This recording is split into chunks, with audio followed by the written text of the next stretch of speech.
What's going on YouTube? CJ Extreme here to talk about Money in the Bank 2020. I liked pretty much the entire show. I liked almost all of it. I think it was a really fun ride. The main event was cool in my opinion. The title matches were cool. There were some matches where it was like, why is this happening? But they ended up being kind of fun. And we'll talk about all of them. So let's get into it. First thing I saw was Jeff Hardy versus Cesaro on the pre-show. For some random reason, I thought we were going to get Jeff versus Sheamus on the main card, but we didn't. And they changed. I guess they decided to have Jeff versus Cesaro. Maybe they want to have Jeff Hardy versus Sheamus in front of a live crowd or something. Maybe. I don't know what's going on there. Apparently, the next pay-per-view is Backlash, so that's cool. It's red now. It's not blue and red or just blue. It's just red. Interesting. Anyways. Jeff won, as expected. Don't know where Sami Zayn is. I hope he comes back soon. Some people are saying that he's injured. Other people are saying that he doesn't want to be on TV or whatever for one reason or another. I don't know. So that's all I got for you on that. Maybe someone else will know. The first match of the show, I think, was the Fatal 4-Way Tag Team matchup. I thought it was going to be Tornado Style or something. It was a tag team match instead, which is fine. New Day usually wins these type of matches, from what I've seen. I believe they won at I think they won one at WrestleMania. They won one at SummerSlam. They've won this type of match a few times, right? So with them defending, they should be the favorites probably to win in kayfabe. We also had Lucha House Party looking sharp. They were doing really good. There was like a couple spots where all teams could have won at certain points. I really wanted the Lucha House Party to win, and I thought they were going to win for a second, but they didn't. And Kalisto's not there, so I guess maybe they'll save it for when he's with them. Also, Gran Metalik and Lince Dorado are incredible wrestlers, if y'all didn't know that. They are really, really good at the wrestling. And I feel like they don't get enough praise, mostly because they're not on TV that often, but they are incredible. Forgotten Sons look really good in this one, which I liked. I'm kind of interested to see one of the tag team guys being in there alongside Jackson Ryker, aka Gunner. Like if it was like Wesley Blake and Jackson Ryker together, that would be cool. I kind of want to see Buddy Murphy and Wesley Blake run into each other at some point. That would be cool. Or a little them two and Alexa Bliss together would be sick. Just random stuff that's coming to mind. But I like this match a lot. New Day ends up winning. That's fine. I don't know who's going to challenge them next. Maybe it'll be one of the teams here. Maybe it'll be the Forgotten Sons, which would be okay if the Forgotten Sons beat the New Day. I mean, it'll make them look really strong, but when you have these new guys coming from NXT or whatever, and they get these big victories, I would assume you would want that to be in front of a big audience. So I don't know if they're going to win them just yet. But I would love the Lucha House Party to win. So I got this match wrong. The next match, what was the next match? I can't remember what the next match was. I think it might have been Truth versus MVP. This was funny. It started off kind of weird, but when Truth was teaching him how to score 6 points in the basketball game, I thought it was kind of funny. Didn't make me laugh, but it was like, haha, MVP roasting him was pretty funny. Bobby Lashley coming out and then getting slapped by R-Truth was hilarious to me. And then he destroyed R-Truth. And why did this match happen? I don't know. Yeah, it was kind of cool. Lana not being ringside was weird. Like, you could have at least maybe just had like Lana show up and interfere, and maybe Carmella comes and helps Truth because they were homies or whatever. I don't know, something like that. Since it's like both brands are on the same show. I don't know what they could have done here. I didn't hate it, but it was just so weird seeing it, if that makes sense. It's just so random. Anyways, we also have to talk about this next match, which I think was Bayley versus Tamina. And I like this match a lot. All right, now I know, Mr. Justin Lynch, I know you hate Bayley, okay? But hear me out. This match was good. It was a good match. It was good. Anyways, I like messing with my viewers sometimes. She, Tamina, had some really cool spots. She threw Bayley into the ropes on the outside and then clotheslined her. That was dope. She was kind of like, she was going in. She was bringing out some like super kick. Bayley bounced off the ropes, catches with a Samoan drop. Bayley working the leg and catching the super kick into a knee bar was sick. More of that from Bayley, please. I would like that. Her voice is kind of annoying. I could see that now. I kind of hear it. I don't mind it though at all because she's a heel, so it's okay. But even as a face, her voice is kind of annoying there too, which I thought was kind of funny. But it's just her voice. I can't, knock her for that. Her attire looked cool, Bayley's attire. I wish Tamina would change up her attire a little bit. It's gonna be a big special match. I feel like her attire isn't helping her, if that makes sense. I feel like it's a lot of clothes and she maybe just take off the vest or whatever. Just kind of loosen up a little bit. Maybe it's kind of hard to breathe for her. She gets tired a little quicker. Or it could just be a stamina problem. I don't know. It was a good match, no less. Bayley ends up winning though with a crucifix pin, which is cool. But with her targeting the leg, I would think she'd get a leverage pin with the leg or something. Or perhaps she counters a move and targets the leg and then switches right into the, what is it called? The rose plant? I can't remember what it's called. I don't know. I don't know what it's called. I can't remember. But it was a fun match, all right? I liked it a lot. And Bayley ended up winning.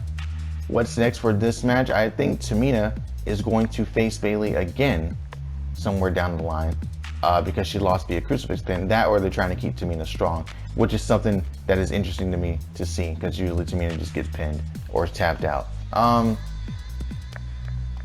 Let's talk about, I believe it was the WWE Championship match. No.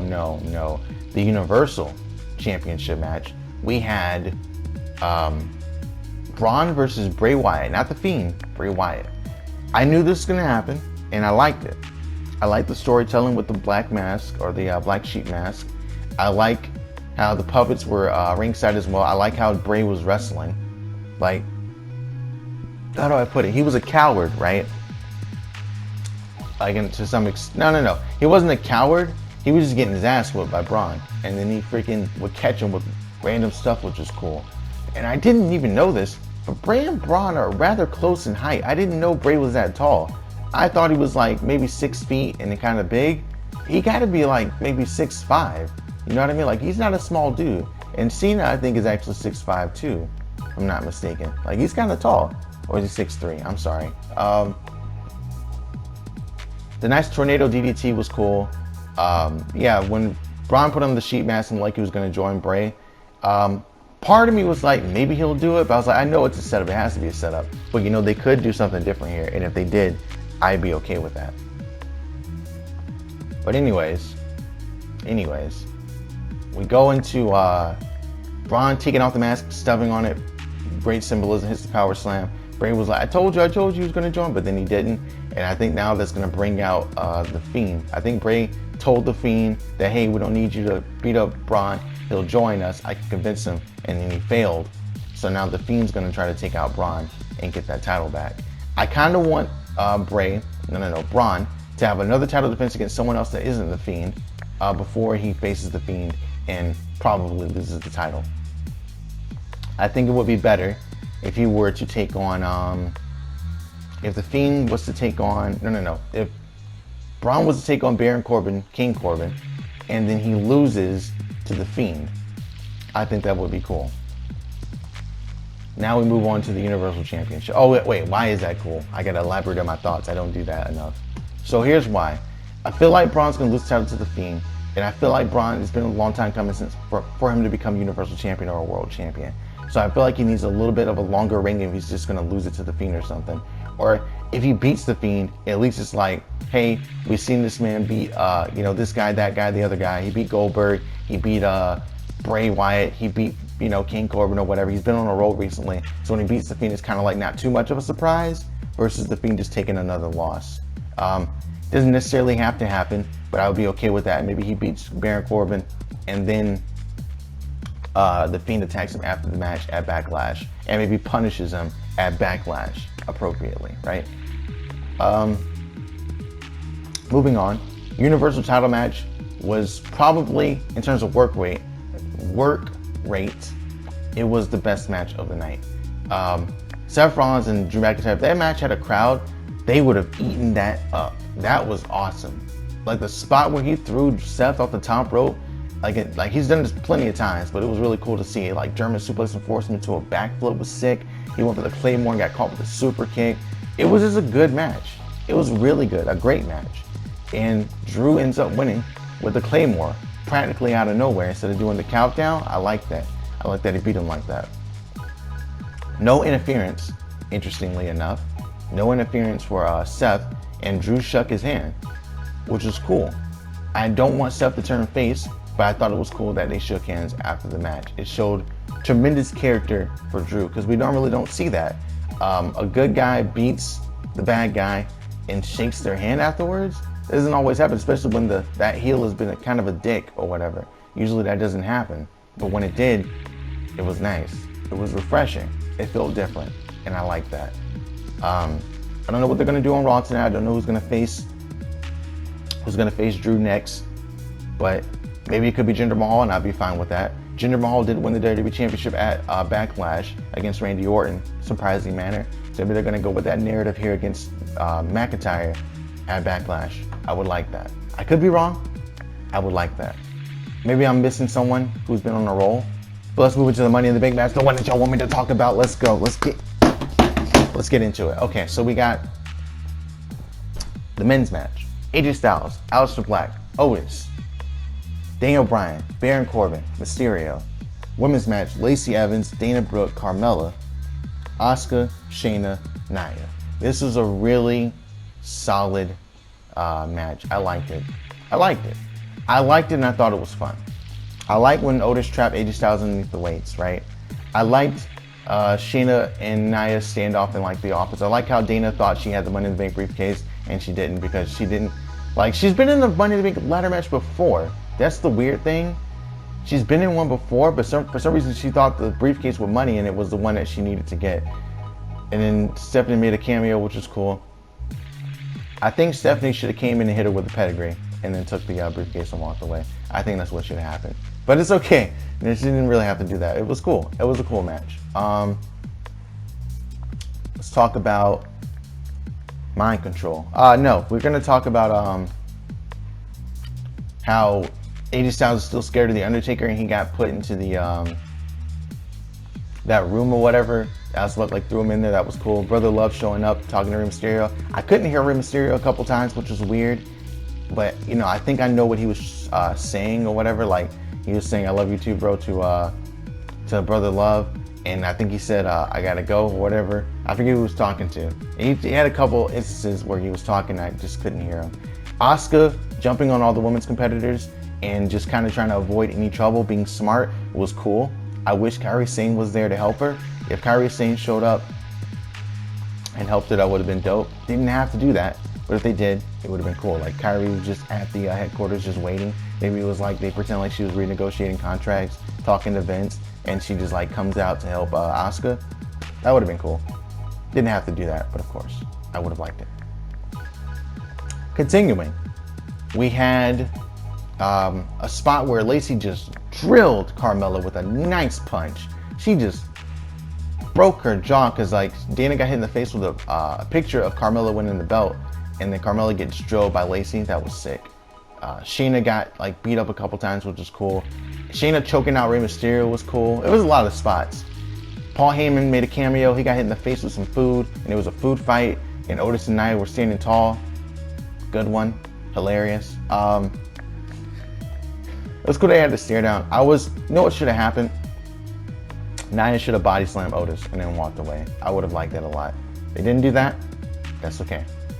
I would have liked that. So now we move into, I think, when did they get to the roof? I don't want to miss anything. Oh, Doink the Clown? That wasn't Doink the Clown? That was weird. That was weird. It looked like Doink, but it wasn't Doink. I didn't like that. I didn't like that. Maybe that's just me, but I didn't like that. I didn't like that there was a guy who was supposed to be Doink. Unless that was his son. I don't know if he has a son, but if it was, and now we have a Doink the Clown on TV now, who just debuted out of nowhere, that would be cool, but I don't think that's what happened. I think that was just weird. What else happened? Oh, Daniel Bryan going into, and AJ Styles going into Vince McMahon's office was cool. I like that. And then they like had to fix the chairs back. I thought that was pretty funny. I think I would have preferred maybe if they had like they were fighting or whatever, and then they started talking to like Vince, and they got completely distracted from the match. No, I'm kidding. It was cool. It was a nice little spot. What happened next? What happened next? I think we would just go to the roof, the big spot. So Asuka's up there. Baron Corbin follows her, and like she fights off a couple women. She gets out of everything, and she gets up to the top of the cage or top of the ladder. She gets the briefcase. And she knocks off Baron Corbin at the same time. Then Baron Corbin throws Aleister Black and Rey Mysterio off the roof. I was hoping they would do that, and they did. But there was a sound effect that came too soon, so I don't think they really went off the roof. I think they just went like a floor down and hit maybe a mattress or something, which is cool, you know. And Otis wins by sheer luck because Elias comes back, stops Baron Corbin, hits him with a guitar. The briefcase falls out of AJ Styles' hands into Otis' hands. Sick. So Asuka and Otis win. I like this pay-per-view a lot. Maybe you guys didn't. That's okay. Let me know what your thoughts are in the comment section below. I enjoyed it. See y'all next time.